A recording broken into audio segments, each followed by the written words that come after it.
사도신경으로 우리 신앙을 고백하면서 하나님 앞에 예배를 드리겠습니다. 나는 전능하신 아버지 하나님 천지의 창조주를 믿습니다. 나는 그의 유일하신 아들 우리 주 예수 그리스도를 믿습니다. 그런 성령으로 잉태되어 통종녀 마리아에게서 나시고 본디오 빌라도에게 고난을 받아 십자가에 못 박혀 죽으시고 장사된 지 사흘 만에 죽은 자 가운데서 다시 살아나셨으며 하늘에 오르시어 전능하신 아버지 하나님 우편에 앉아 계시다가 거기로부터 살아있는 자와 죽은 자를 심판하러 오십니다.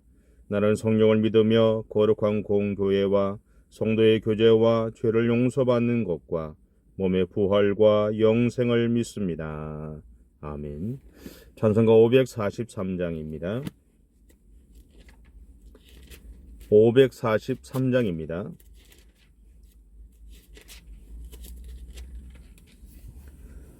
어려운 일 당할 때 나의 믿음 적으나 의지하는 내 주를 더욱 의지합니다.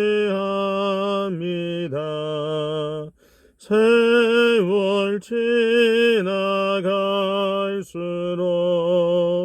의지할 것뿐일세.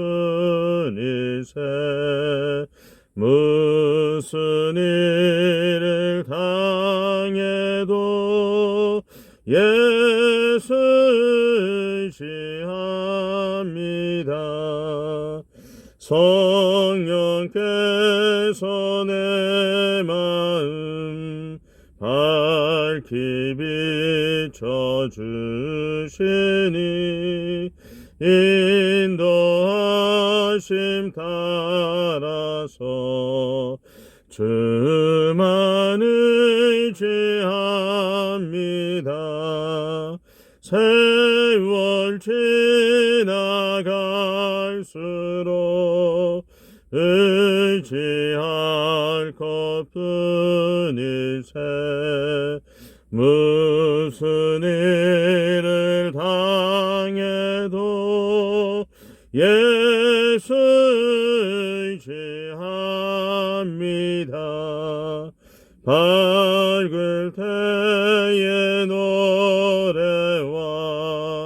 어두울 때의 기도와 위태할 때 도움을 주께 간구합니다. 세월 지나갈수록 의지할 것뿐일세. 무슨 일을 당해도 예수 의지합니다. 생명이 있을 동안에 예수 의지합니다. 천국 올라가도록 의지할 것뿐일세. 세월 지나갈수록 의지할 것뿐일세. 무슨 일을 당해도 예수 의지합니다.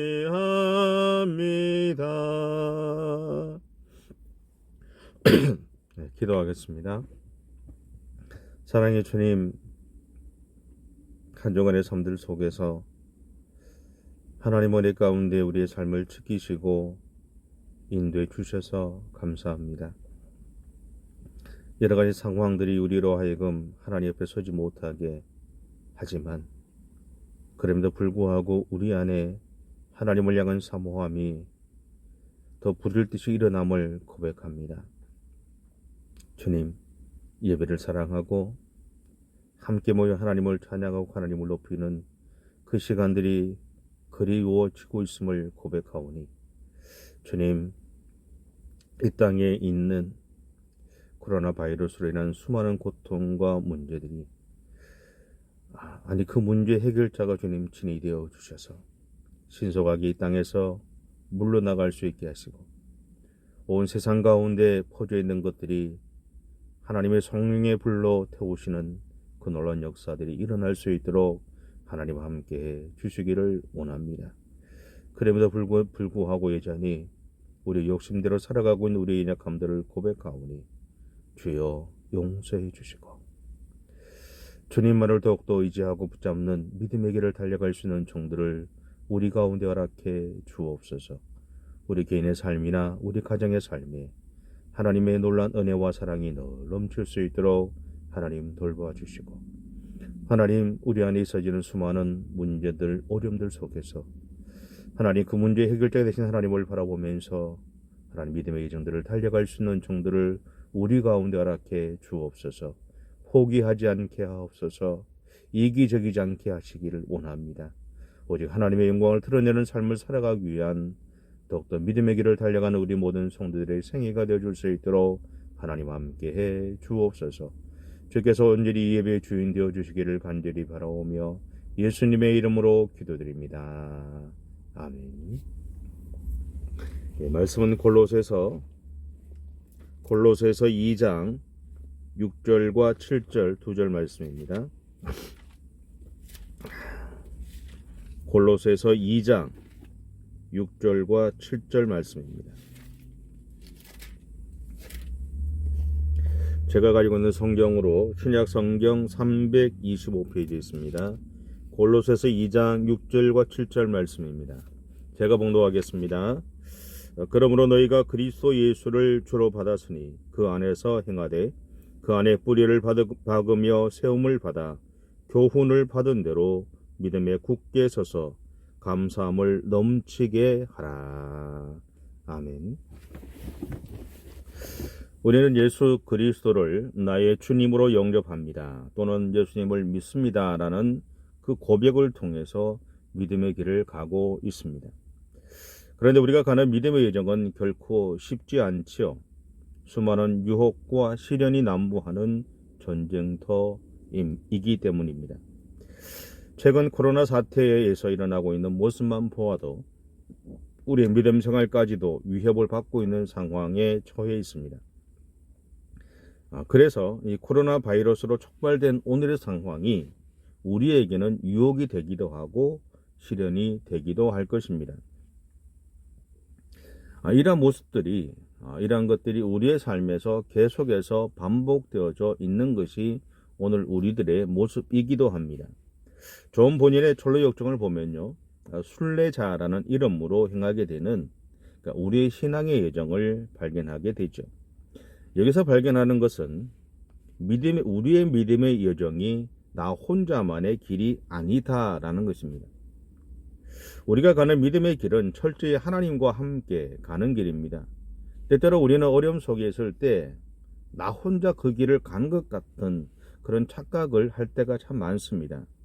예전에 많이 했던 예화 중에 한 사람이 이 바닷가를 걷는데 분명히 자기가 예수님과 함께 그 바닷가를 걸어갔는데 나중에 보니까 발자국은 하나만 있더라는 거죠. 그 이유를 보니까 어느 순간 예수님이 자신을 업고 그 길을 걸어가셨기 때문이더라라는 겁니다. 이처럼 우리가 가는 믿음의 길은요, 나 혼자만 가는 길이 아닙니다. 히브리서 13장 16절에서 그러므로 우리가 담대히 가로되 주는 나를 돕는 자시니 내가 무서워 아니하겠노라. 사람이 내게 어찌하리요 하노라라고 선언하죠. 이처럼 우리의 믿음의 여정은 하나님이 우리를 도우심으로 시작되고 끝나는 길입니다. 하나님은 때때로 이 모습으로, 때로는 저 모습으로 우리에게 다가오셔서 우리가 우리에게 있는 어려움들을 극복하게 도우시고 계십니다. 오늘 바울은 우리에게 이렇게 권면하고 있습니다.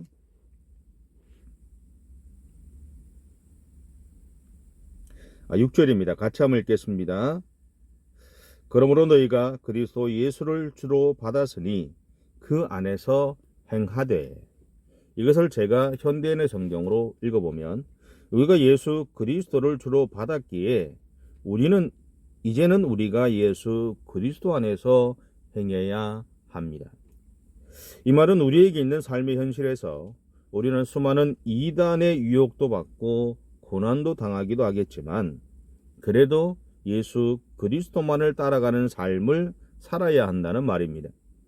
또한 우리가 그리스도인이 되었다는 것은 이제부터 우리의 삶에서 예수 그리스도와의 친밀한 교제가 시작되었다는 것을 의미합니다. 그러기에 우리는 예수님을 닮아가는 신앙의 여정을 열심히 달려가야 하지요. 예전부터 달려왔던 그 여정들을 포기하지 않고 어떠한 상황 속에서도 달려가야 하는 것이 우리들, 그리스도인이라고 하는 우리들의 최고의 사명이기도 합니다. 그리고 6절 끝에서 이야기하는 행하되라는 말은 걷다, 나아가다, 살다, 처신하다라는 의미를 가지고 있는 단어입니다. 이것은 그리스도인은 예수님 안에서 계속적으로 전진하는 믿음의 삶을 살아가는 사람이다라는 것을 의미합니다. 이것을 다르게 표현하면 우리의 믿음의 여정에서 꾸준히 앞으로 나아가야 한다. 그러니까 우리는 우리에게 있는 믿음의 여정에서 꾸준히 앞으로 나아가야 한다라는 것을 의미합니다. 그런데 우리의 믿음의 여정에서 있어지는 이 꾸준한 전진, 있어져야 하는 이 꾸준한 전진은 우리가 예수 그리스도에게 우리의 믿음의 뿌리를 깊이 박았을 때, 또는 우리의 믿음의 기초를 예수 그리스도에게 단단히 세우게 되었을 때에만 가능하다라는 겁니다. 만약 우리의 믿음의 뿌리가 약하면 우리는 우리 주변에 있는 수많은 유혹들과 이단 사슬에 이리저리 밀려다니게 될 것입니다. 하지만 우리가 예수 그리스도에게 꼭 붙어 있게 된다면 성령 하나님이 우리를 도우십니다. 반드시 성령 하나님이 우리로 하여금 이기게 하시고 지나가게 하시고 극복하게 도우신다라는 거죠. 우리가 예수 그리스도에게만 붙어 있다면, 그래서 우리가 어떠한 풍파 가운데 있다고 해도 우리가 흔들릴지언정, 흔들리기는 합니다. 그러나 그럴지언정 부르짖지 않게 격려하시고 우리 안에서 역사하십니다. 성령이 우리를 그렇게 도우신다라는 겁니다. 예전에 이단을 연구해 놓은 책들을 탐독한 적이 있습니다. 그 이유는 두 가지였습니다. 첫째는 내가 이단에 빠지지 않기 위해서였죠. 두 번째는 내가 아는 사람들이 이단에 빠지지 않도록 돕기 위해서였습니다. 그런데 제가 그 책들을 보면서 읽으면서 내린 결론은 이것입니다. 내가 하나님의 말씀을 올바르게 알고 있으면 어떠한 이단이 와도 흔들리지 않게 된다라는 것. 분명한 것은 그리스도인이라고 하는 내가 하나님의 말씀을 제대로 알고 있어야 한다는 겁니다. 하나님의 말씀의 의미를 알고 하나님의 그 말씀을 내 삶에서 계속적으로 가까이 함으로 인해서 그 말씀이 내 안에서 계속해서 살아있고 그 말씀의 의도를 분명히 알고 있다면 어떠한 것이 와도 흔들릴지언정 부르짖지는 않게 된다는 거죠. 그러므로 이단에 대해 연구하고 공부하는 것도 중요합니다. 하지만 더 중요한 것은요, 교회가 철저한 성경 공부와 교리 공부, 그리고 영적인 훈련들을 통해서 성도들을 훈련시킨다면 어떠한 유혹 속에서도 무너지지 않게 될 것이다 라는 것. 답은 성경에 있었습니다. 마틴 로이드 목사도 그의 책 교회 부흥의 원동력에서 이런 말을 했습니다. 히브리서 12장 28절에 보면 그러므로 우리가 진동치 못할 나라를 받았은즉 은혜를 받자. 이로 말미암아 경건함과 두려움으로 하나님을 기쁘시게 섬길지니. 먼저 여기서 진동치 못할 나라는 하나님의 나라를 의미합니다. 그런데 이 말씀에서 말하고 있는 절대로 없어지지 않고 진동하지도 않는 것, 그러니까 진동하지 못할 나라, 그리고 진동하지 못하는 것은 지금도 살아있는 하나님의 말씀이다라는 거죠. 하나님의 나라는 지금도 살아있다라는 이야기입니다. 그러므로 나무의 뿌리가 자신의 식물을 튼튼하게 받쳐주고 성장하도록 돕기 위해서 존재하듯이 우리는 예수 그리스도에게 우리의 믿음의 뿌리를 받고 하나님의 자녀로 세움을 잇기 위해서 더욱 믿음에 굳게 서야 합니다. 그리고 우리는 하나님의 말씀을 영양분으로 삼아 믿음 안에서 성장해야 하죠. 그러므로 믿음이란 무엇일까요? 제임스 패커는 그의 책 성령을 아는 지식에서 이렇게 정의했습니다. 믿음이란 그리스도를 의지하고 그의 흘린 피와 그 피가 보증하는 사죄의 약속을 신뢰하는 것입니다. 여기에 덧붙여서 저는 이렇게 정립했습니다.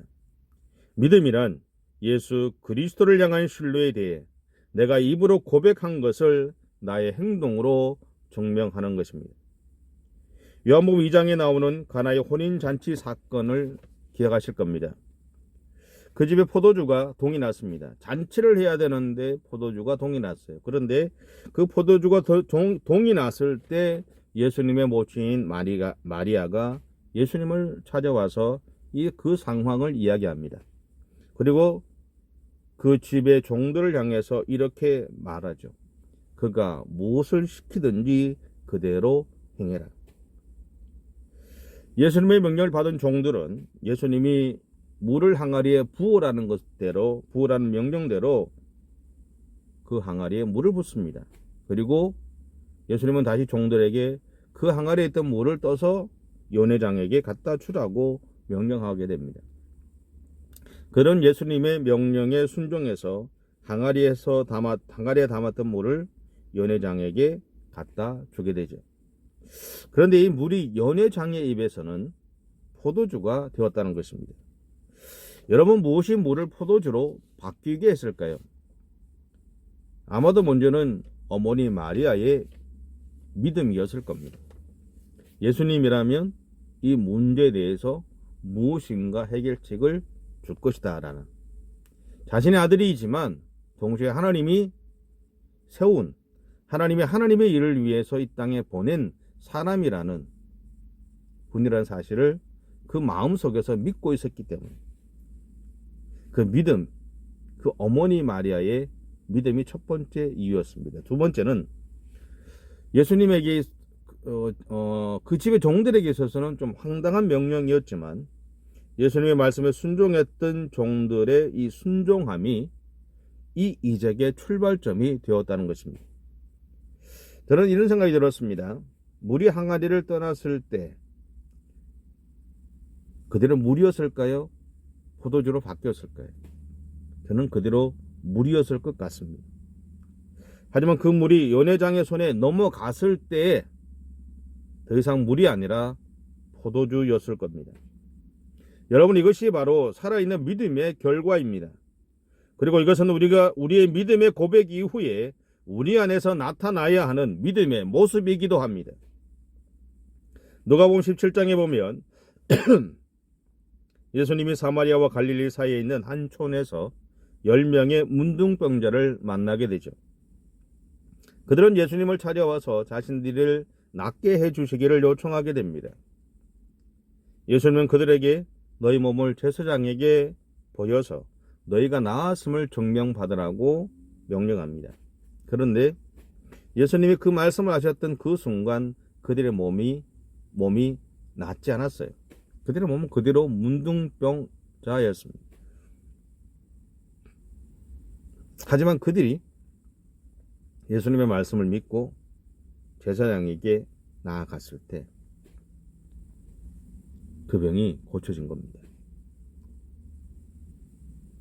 여러분, 예수님의 말씀을 믿고 순종함으로 우리가 응답할 때 우리는 우리를 통해 일하시는 하나님의 역사를 보게 됩니다. 요한복음 5장에서는 베데스다 연못에 있었던 38년 된 병자에게 일어난 사건을 보게 되죠. 그를 찾아가신 예수님은 이렇게 말씀하십니다. 네가 낫고자 하느냐? 그렇다면 너의 자리를 정리하고 일어나 걸어가라고 말씀하셨습니다.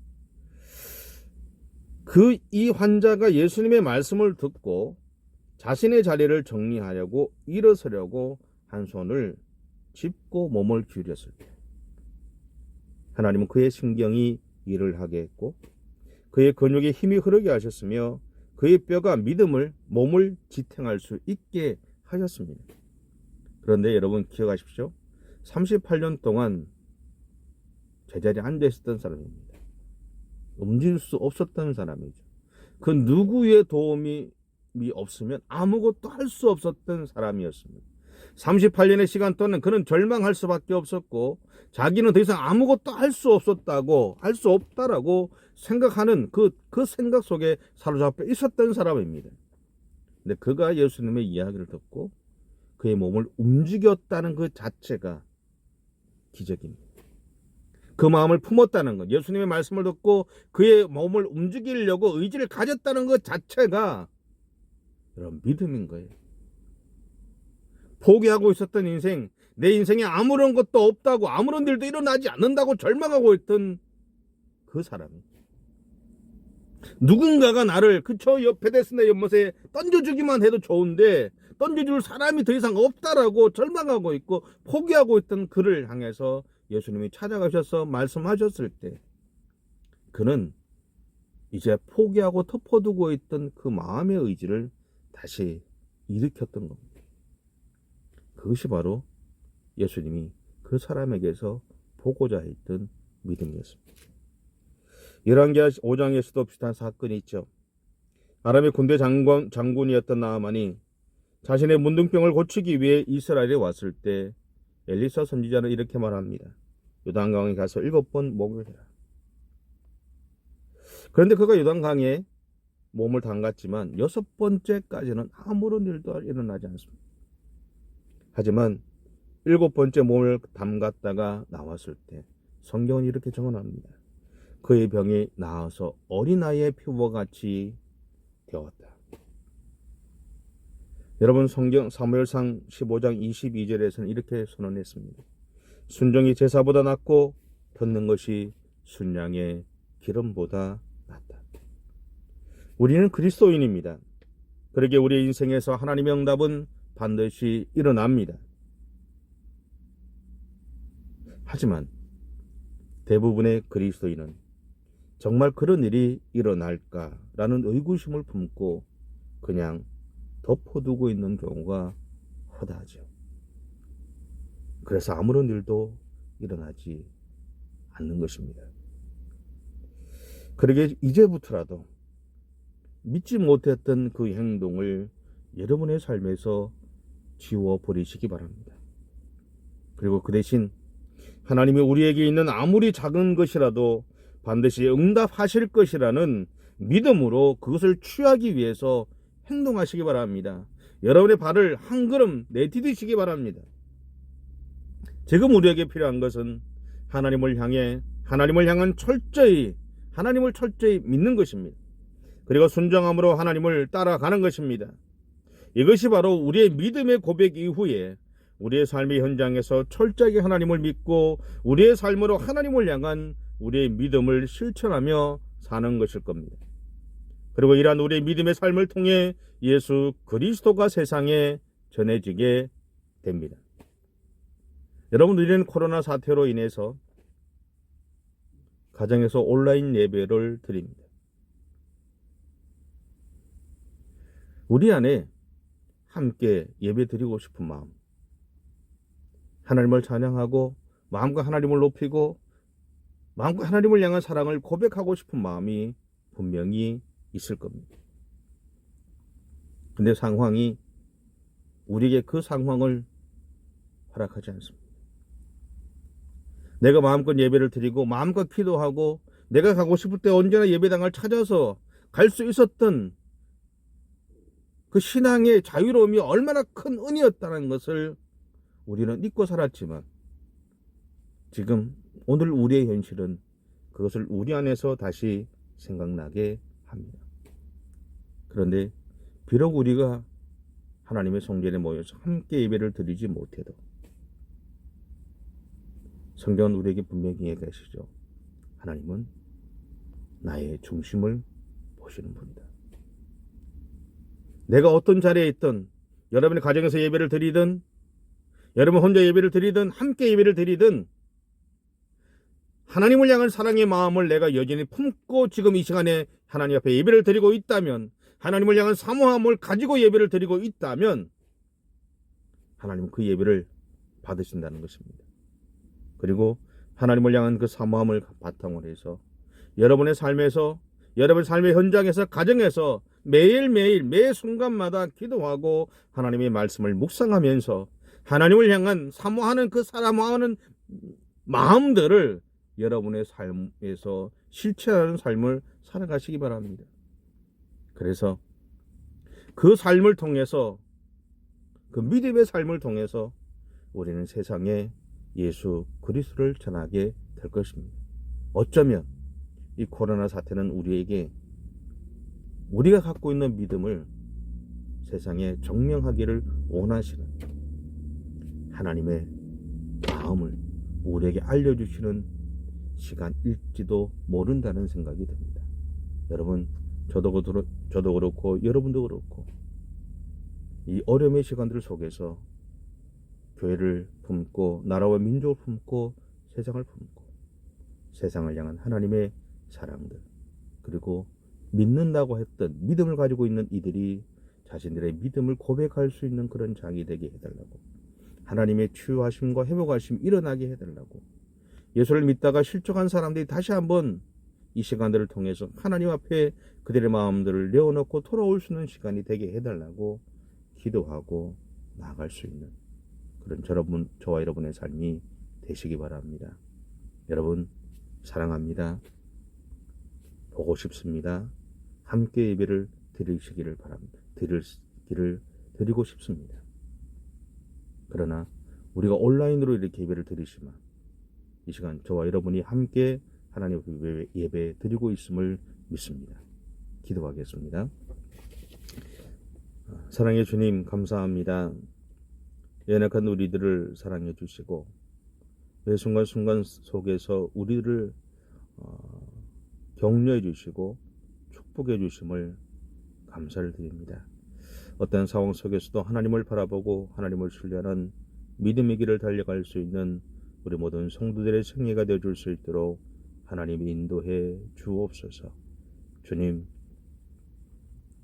주님만을 온전히 의지하고 사랑하는 믿음의 길을 달려가는 우리 모든 성도들의 승리가 되어주게 하시고 새롭게 주어지는 한 주간 가운데 주님께서 눈동자와 같이 우리 모든 성도들의 삶의 현장을 지키시고 보호해 주실 뿐만 아니라 저들의 삶의 현장에서 하나님을 향한 믿음들을 실천하고 그리고 내가 갖고 있는 그 믿음들을 증명하고 살아갈 수 있는 은혜들을 우리 가운데 허락해 주시옵소서. 그리고 그러한 우리들을 통해서 하나님 온전히 영광 받아 주시기를 원합니다. 지금은 우리 주 예수 그리스도의 무한하신 은혜와 하나님 아버지의 극진하신 사랑하심과 성령님의 감동과 위로 교통하시는 은혜가 믿음의 고백 이후에 우리의 삶의 현장에서 우리가 가지고 있는 그 믿음들을 실천함으로 증명하는 믿음의 삶을 살아가기로 작정하는, 그리고 그 삶을 통해서 하나님 앞에 합당한 영광을 돌리고 세상에 수많은 영혼들을 하나님 앞으로 돌아올 수 있는 기회를 만들기로 작정하는 우리 모든 성도들과 가정과 생업 가운데, 그리고 코로나 사태로 인해서 고통받고 있는 이 나라와 민족 가운데, 그리고 온 세상 가운데 지금부터 영원까지 함께 하시기를 간절히 축원하옵나이다. 아멘. 건강하시기 바랍니다. 사랑합니다. 축복합니다.